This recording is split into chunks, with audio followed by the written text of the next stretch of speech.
पुरी सोबत खाल्ली जाणारी हॉटेलसारखी भाजी म्हटलं की सगळ्यांना आवडते। तर भाजी करायला साधी सोपीच असते, दिसायलाही मस्त चटपटीत दिसते आणि त्याला दाटसरपणा असतो आणि खमंगपणा असतो। हॉटेल पद्धतीची मस्त रस्सा बटाट्याची किंवा आलूची भाजी कशी करायची ते पाहूया।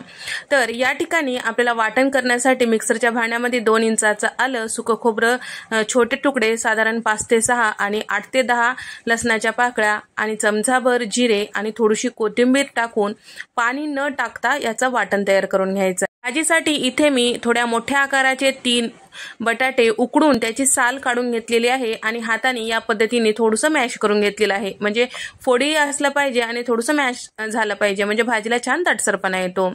फोडणी देण्यासाठी कढईमध्ये 4 चमचे तेल टाकून घेतलेलं आहे। तेल छान गरम झालं की अर्धा चमचा मोहरी, अर्धा चमचा जिरं यामध्ये छान फुलू द्यायचं आहे। त्यानंतर पाव चमचा हिंग यामध्ये टाकून घेतलेला आहे आणि सोबतच यामध्ये टाकत आहे साधारण 3 मध्यम आकाराचे कांद्याच्या उभ्या फोडी चिरून घेतलेले।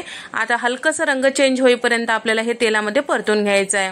यामध्ये टाकत आहे 2 तमालपत्र आणि 1 दालचिनीचा तुकडा, 3 हिरव्या मिरच्या मधोमध कट करून घेतलेल्या आहेत आणि कमी तिखटाच्या आहेत। त्याचबरोबर कढीपत्त्याची पानं 5 ते 6 तुम्ही फोडणीमध्ये सुद्धा टाकू शकता किंवा या पद्धतीने नंतर टाकलं तरी काही हरकत नाही।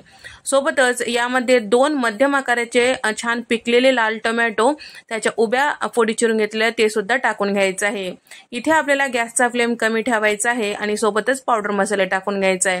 पावडर मसाल्यांमध्ये अर्धा चमचा हळद, 1 चमचा बॅडगी मिरची पावडर रंगासाठी, 1 चमचा लाल तिखट आणि त्याचबरोबर चवीपुरतं मीठ टाकून घेतलेलं आहे आणि तयार करून घेतलेलं इथे मी वाटण टाकून घेतलेलं आहे। सगळं छान व्यवस्थित मिक्स करायचं आहे आणि थोडंसं पाणी टाकायचं म्हणजे पावडर मसाले करपणार नाही आणि बाकीचे जिन्नस छान असं नरम शिजतील।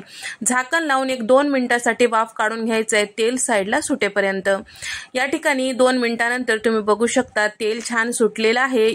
आता यामध्ये 1 चमचाभर साखर टाकून घेत आहे आणि सोबतच 2 चमचे कसुरी मेथी चुरून यावर टाकत आहे आणि हाताने मॅश करून घेतलेलं जे बटाटा किंवा आलू होता यामध्ये टाकून घेतलेलं आहे। सगळं छान व्यवस्थित मिक्स करून घ्यायचं आहे, लगेचच पाणी टाकायचं नाही। या मसाल्यामध्ये हे बटाटा किंवा आलू छान असं मिक्स करायचं म्हणजे छान असं बटाट्याला चव येते।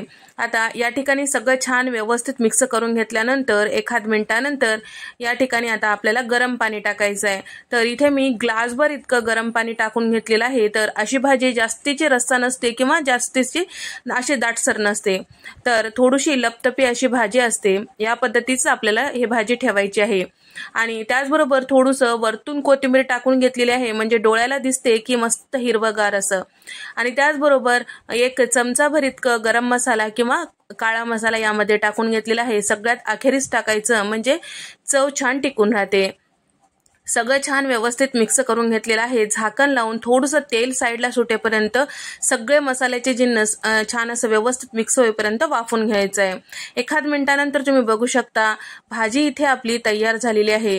रोजच्या हाताखालच्या साहित्यामध्ये हॉटेलसारखी भाजी तुम्ही आता घरीच बनवू शकता। अशी भाजी जर तुम्ही करताल तर सगळ्यांना नक्कीच आवडेल। ही भाजी आवडल्यास व्हिडिओला लाईक करा, शेअर करा आणि सबस्क्राईब करायला मात्र विसरू नका। अशाच मस्त नवनवीन आणि पारंपरिक रेसिपीजमध्ये आपण भेट देऊया। तोपर्यंत नमस्कार, बाय।